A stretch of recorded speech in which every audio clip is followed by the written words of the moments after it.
अस्सलाम वालेकुम my YouTube family. उम्मीद करती हूँ आप सब खैरियत से होंगे। Welcome to online class with another biology lecture. आज हम देखेंगे यूरिया साइकिल, जो कि एक बहुत इंपॉर्टेंट साइकिल है। यूरिया बेसिकली क्या है? एक्सक्रीटरी नाइट्रोजनस वेस्ट मेटाबोलाइट है। ये वेस्ट प्रोडक्ट है मेटाबॉलिक एक्टिविटीज़ के थ्रू जो वेस्ट निकलता है हमारा फीसिस की फॉर्म में, तो उसमें बेसिकली या फिर यूरिन से भी जो रिमूव आउट होता है तो वो क्या होता है? यूरिया। तो ये यूरिया साइकिल बेसिकली चल किस तरह रहा होता है, तो हम इसको देखेंगे और किस तरह से जो है ना इसके अंदर कौन कौन से जो कंपोनेंट्स हैं वो इन्वॉल्व हैं, कहाँ पे ये हो रहा होता है। लीवर के अंदर होता है। और दूसरी मेन चीज़ के हम पहले इसको डिफ़ाइन करते हैं।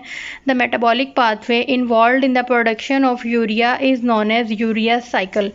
जो मोस्टली मैमल्स हैं और कुछ इसके अलावा रेप्टाइल्स वगैरह की भी कुछ ऐसी स्पीशीज़ हैं जो है ना यूरिया को सेक्रीट आउट करती हैं एज एन एक्सक्रीटरी प्रोडक्ट, क्योंकि इनको क्वांटिटी ऑफ वाटर एक नॉर्मल रेंज में चाहिए होती है। जैसे अमोनिया है तो उसको रिमूव आउट करने के लिए बॉडी से एक्सेस अमाउंट में वाटर चाहिए, तो वो अमोनिया जो है वो एक्वेटिक एनिमल्स की बॉडी से रिमूव आउट ज़्यादा मतलब होता है। उनकी बॉडी से अमोनिया की फॉर्म में ही नाइट्रोजन रिमूव आउट होती है बॉडी में।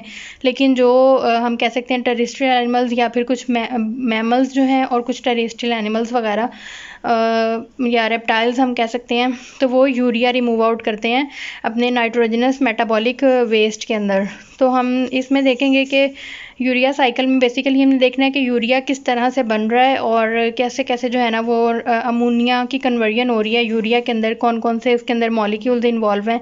तो वो आपको यहाँ वैसे साइकिल में नज़र भी आ रहे हैं, तो हम इसको एक बार जनरली देख लेते हैं कि जो यूरिया साइकिल है इसके अंदर 2 अमोनिया के मॉलिक्यूल्स यूज़ होते हैं और एक कार्बन डाइऑक्साइड। यानी ये ओवरऑल एक आपको ओवरव्यू दिया हुआ है यहाँ पे किस चीज़ का, यूरिया साइकिल का, कि इसके अंदर क्या है कि 2 अमोनिया के मॉलिक्यूल्स और एक कार्बन डाइऑक्साइड का मॉलिक्यूल इस्तेमाल होता है। ठीक है। फिर उसके बाद ही कहा है कि लीवर प्रोड्यूस करता है यूरिया फ्रॉम नाइट्रोजनस वेस्ट। जो नाइट्रोजनस वेस्ट है यानी लीवर कहाँ पे हो रहा है? साइकिल लीवर के अंदर हो रहा है। ये भी आपने मेन चीज़ याद रखनी है, एमसीक्यू के लिए इंपॉर्टेंट लाइन है ये, कि कहाँ पे यूरिया साइकिल टेक प्लेस हो रहा होता है, तो ये लीवर में हो रहा होता है। इसके अंदर हमने जब ये हम देख रहे हैं साइकिल को, तो यहाँ हमें डिफरेंट ये कंपोनेंट्स या कंपाउंड्स लिखे हुए नज़र आ रहे हैं, सिट्रोलिन, आर्जिनोसक्सिनेट, आर्जिनिन और ऑर्निथीन। तो ये कंपाउंड्स हैं। इसके अंदर क्या होता है कि जो ऑर्निथीन है ना, ये अगले साइकिल के लिए प्रिकर्सर के तौर पर इस्तेमाल होता है, यानी ऑलरेडी मौजूद होता है उसके अंदर, जिसके साथ आके अमोनिया और कार्बन डाइऑक्साइड का एक एक मॉलिक्यूल अटैच होता है। और क्या होगा कि ये इसके साथ ऑर्निथीन के साथ अटैच हुए, इन्होंने आगे जाके क्या बना दिया? सिट्रोलिन। फिर सिट्रोलिन के साथ एक और अमोनिया का मॉलिक्यूल अटैच होगा और वो डायरेक्टली आर्जिनिन में कन्वर्ट नहीं होता। हमारी बुक में यही बताया हुआ है कि आर्जिनिन में, लेकिन वो आर्जिनोसक्सिनेट में कन्वर्ट होता है और उसके बाद फिर आर्जिनिन में बनता है। उससे आर्जिनिन कन्वर्ट हो, ये आर्जिनोसक्सिनेट आर्जिनिन में कन्वर्ट हो जाएगा। आर्जिनिन अब क्या होगा कि इसने आगे फर्दर 2 कंपाउंड्स में ब्रेक डाउन हो जाना है। वो कौन कौन से हैं? एक यूरिया और दूसरा ऑर्निथीन। जो यूरिया है ये रिमूव आउट हो जाएगा, ऑर्निथीन वहीं रह जाएगा और ये नेक्स्ट साइकिल के लिए प्रिकर्सर के तौर पर एक्ट करेगा। यानी एक पहले से मौजूद जो एलिमेंट है जिसने साइकिल को रन आउट कराना है वो होगा ऑर्निथीन। अब अगर हम इसको एक फ़्लो चार्ट की फॉर्म में देखें तो वो कुछ इस तरह से है कि जो ऑर्निथीन है ये प्रिकर्सर मॉलिक्यूल मौजूद था पहले से, इसके साथ एक अमोनिया और एक कार्बन डाइऑक्साइड आके अटैच हुई, इसने बना दिया सिट्रोलिन। सिट्रोलिन के साथ एक मॉलिक्यूल ऑफ अमोनिया अटैच हुआ जिसने आर्जिनोसक्सिनेट यहाँ पे पहले बनेगा और फिर उसके बाद मेन कंपाउंड क्या है? आर्जिनिन है, तो वो बन जाएगा उससे।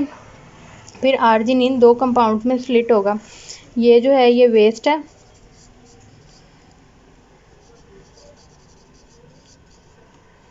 रिमूव आउट हो जाएगा बॉडी से, एक्सपेल कर दिया जाएगा। और जो ऑर्निथीन है ये क्या होगा कि ये वहीं रह जाएगा बॉडी के अंदर ही और क्या करेगा? एज अ प्रिकर्सर एक्ट करेगा for next cycle, precursor for next cycle. तो ये एक सिंपल सा साइकिल है यूरिया साइकिल, लेकिन जो बहुत ही इंपॉर्टेंट रोल हमारी बॉडी के अंदर भी ये प्ले करता है। किस लिए? कि ये हमारी बॉडी से वेस्ट प्रोडक्ट को निकलवा रहा है, जो नाइट्रोजनस वेस्ट है in the form of urea, तो किस तरह से वो नाइट्रोजनस कंपाउंड अमोनिया कन्वर्ट होता है किसके अंदर, यूरिया के अंदर। ये सारा प्रोसेसिंग, ये साइकिल क्यों चलाया जा रहा है? क्योंकि एनिमल्स के अंदर बॉडी में जो है वो एक्सेसिवली, जैसे मेरीन एनिमल्स के अंदर होता है, पानी मौजूद नहीं होता या उनके सराउंडिंग्स में नहीं होता, तो उसको एक कन्वर्जन चाहिए किसके अंदर, एक अल्टरनेटिव कंपाउंड के अंदर, अमोनिया से वो यूरिया में कन्वर्ट होता है। तो इसके लिए पूरा एक ये साइकिल जो है वो कंप्लीट होना ज़रूरी होता है ताकि ये अमोनिया कन्वर्ट हो सके डिफरेंट कंपाउंड्स के साथ मिलके किसके अंदर, यूरिया के अंदर। तो ये अमोनिया कार्बन डाइऑक्साइड के साथ अटैच हुई, फिर उसके बाद इसने ऑर्निथीन प्रिकर्सर के साथ रिएक्ट किया, सिट्रोलिन बना दिया। सिट्रोलिन फिर आर्जिनोसक्सिनेट बनाएगी। आर्जिनोसक्सिनेट सिट्रोलिन कैसे बनाएगी? अमोनिया के साथ अटैच होके एक अमोनिया का और मॉलिक्यूल, यानी 2 अमोनिया के मॉलिक्यूल्स एक यूरिया साइकिल में यूज़ हो रहे हैं।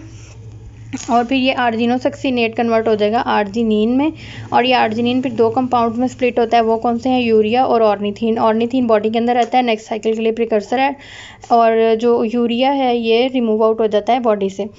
तो यहाँ पे मेन चीज़ें जो याद रखने वाली हैं वो ये है कि एक तो 2 अमोनिया के मॉलिक्यूल्स यूज़ होते हैं, ये इंपॉर्टेंट MCQs हैं। कितने कार्बन डाइऑक्साइड यूज़ होते हैं? 1 कार्बन डाइऑक्साइड टोटल साइकिल में यूज़ होती है। जो यूरिया है वो वेस्ट प्रोडक्ट है, और जो ऑर्निथीन है वो क्या है? प्रीकर्सर मॉलिक्यूल है। ठीक है, ये आपने बातें लाजमी याद रखनी है, ये MCQ है और ये आपको लॉन्ग क्वेश्चन भी आता होता है। और दूसरी चीज़ कि ये लीवर के अंदर, मतलब लीवर कन्वर्जन कराता है, तो इसने लीवर के अंदर ये सारा जो है ना वो नाइट्रोजनस वेस्ट यूरिया जो है वो प्रोड्यूस होता है। तो आई होप सो आपको इस छोटे से लेक्चर की समझ आई होगी। बहुत सिंपल सा और इजी सा है, आपने इसको ऐसे एक्सप्लेन कर देना है और मतलब उसकी डेफिनेशन स्टार्ट में बतानी है, फिर उसके बाद आपने ये एक्सप्लेनेशन देनी है सारी, और इस साइकिल को पूरा का पूरा एक्सप्लेन करना है। देन एट द एंड आपने डायग्राम बना देनी है। तो थैंक यू सो मच, अल्लाह हाफिज़।